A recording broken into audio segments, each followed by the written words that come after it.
All right, and we're back now. Boris is here, Paris, Van, and Bob Beckel. Anyway, Van, Donald Trump wasn't the only one making questionable statements tonight. Listen to Secretary Clinton at a fundraiser here in New York. Be grossly generalistic. You could put half of Trump's supporters into what I call the basket of deplorables. Right? The racist, sexist, homophobic, xenophobic, Islamophobic, you name it. But that other basket of people are people who feel the government has let them down, the economy has let them down, nobody cares about them. So, you know, Donald Trump made a statement about shooting people in the heart, right? So should she have made that statement, basket of deplorables, racist, sexist, Van Jones?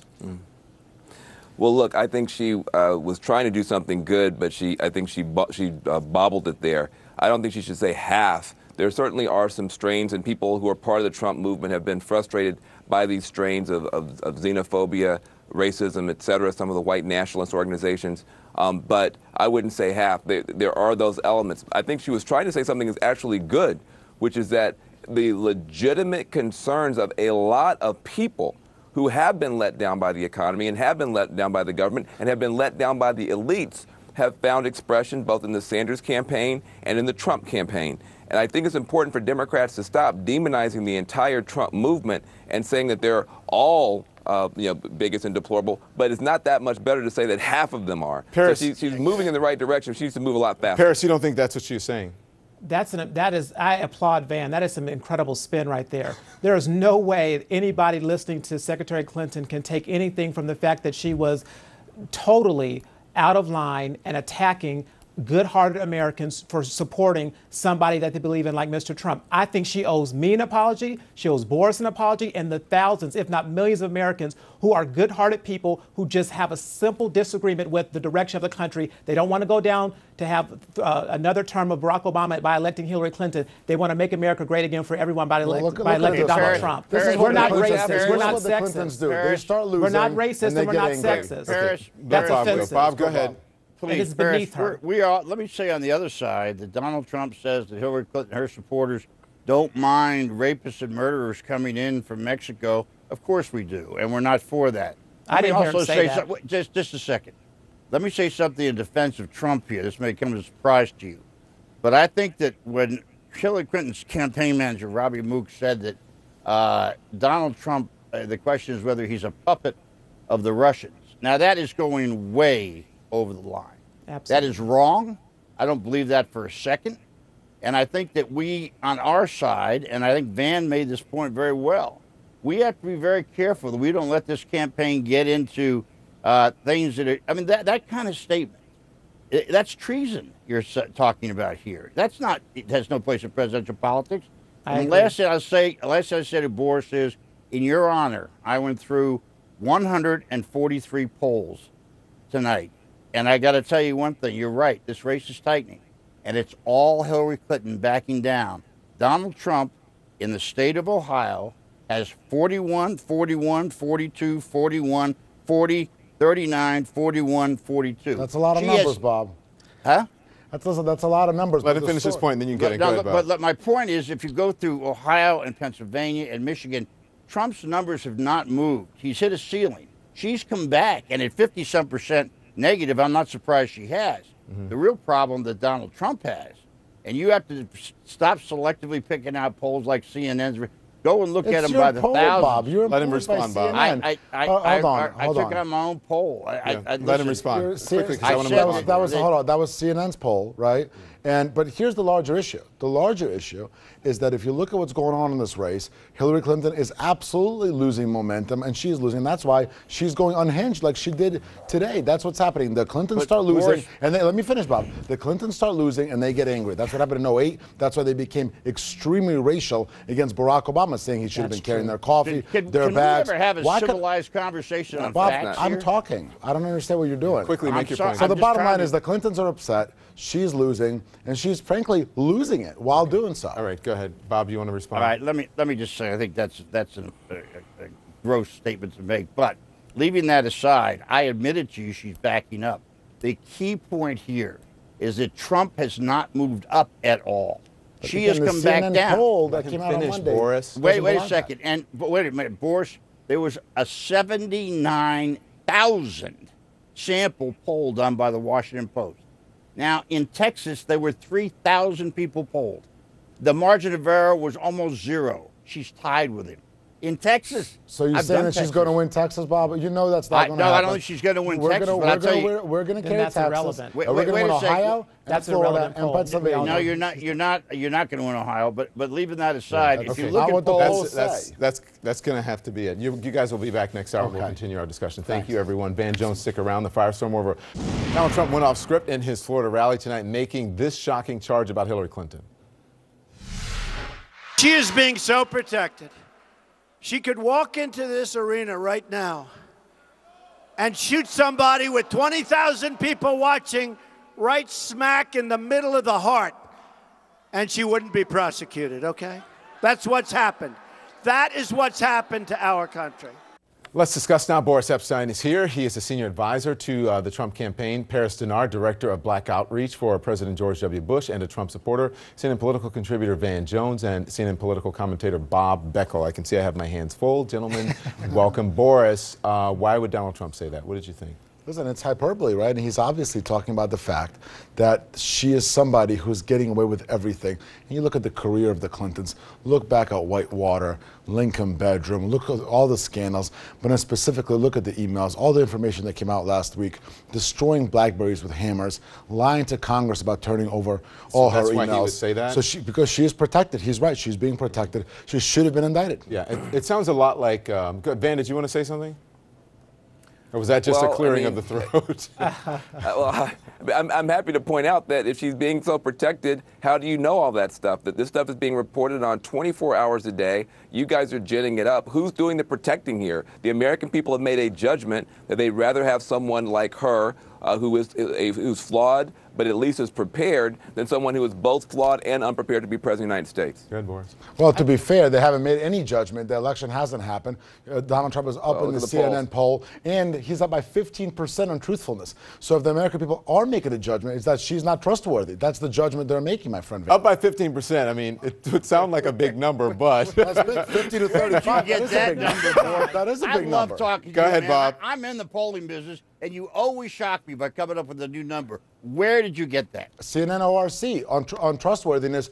50, I hate to say this about our own poll, but our poll was not very good. I mean, okay, CNN's been attacking its own poll all week. I love seeing it. Cannibalism. But you know what, Don? It doesn't really matter what Bob and Don, it doesn't really matter what the poll's saying. It's what the American people are saying. And when you look at the time and time again things that have happened to the Clintons, especially Secretary Clinton, there's a narrative out there that seems to suggest that there's different sets of rules for the Clintons. Yeah, even Colin Kaepernick said the same thing. All around the Colin said the same thing. He said the football player said people went to jail. If anybody else had done what she did as related to the emails, they would be in jail. And that's what John Lester, the naval He's not a officer, political said. Scholar. He's not a pollster. That's what American people feel. And so what Mr. Trump was saying was, in hyperbole, that things just don't stick to her because there seems to be a different set of rules. Can you name me two public figures who have not been more investigated than the Clintons?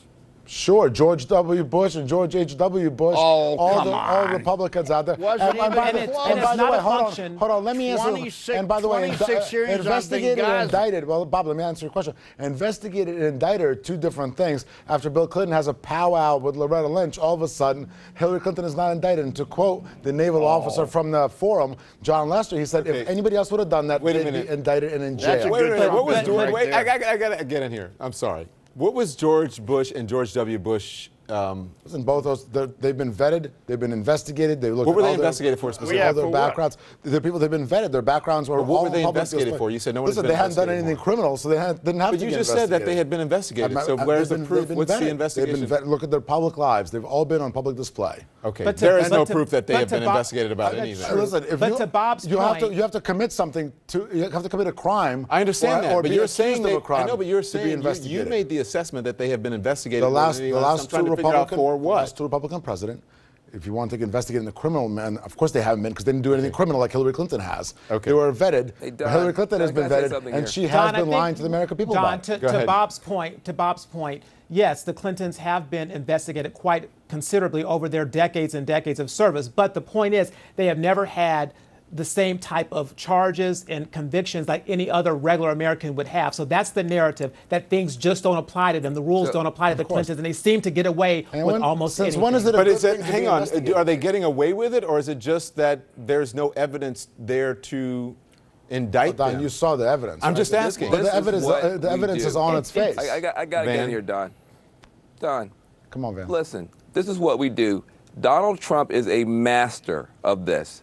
He throws out some crazy statement, and then his surrogates come on and use a statement to basically smear and malign Hillary Clinton and raise all this stuff. What they never want to deal with is the fact that we have a candidate who is more interested in praising Putin. You no longer have a Trump-Pence ticket. You've got a Trump-Putin ticket. You have a nuclear it's armed called threat. diplomacy. It's diplomacy. Yes, you have a nuclear armed threat against this country and a leader who's manipulating a major candidate for office, and they want to talk about you should Whitewater. probably tell John Kerry that because John Kerry just entered into an agreement with Russia. We just today, the United States today, entered into an agreement with Russia on a ceasefire in Syria. So if Russia is so bad and so terrible, you should tell President Obama, who you worked for, Van, to not work with Russia. Sure. But he has, just like FDR did, just like point. JFK did, just like Nixon, Reagan, and on and on and on. We have had a position. The United States has worked with Russia from a position of strength for a long time. So there's no working with a country is not the same as praising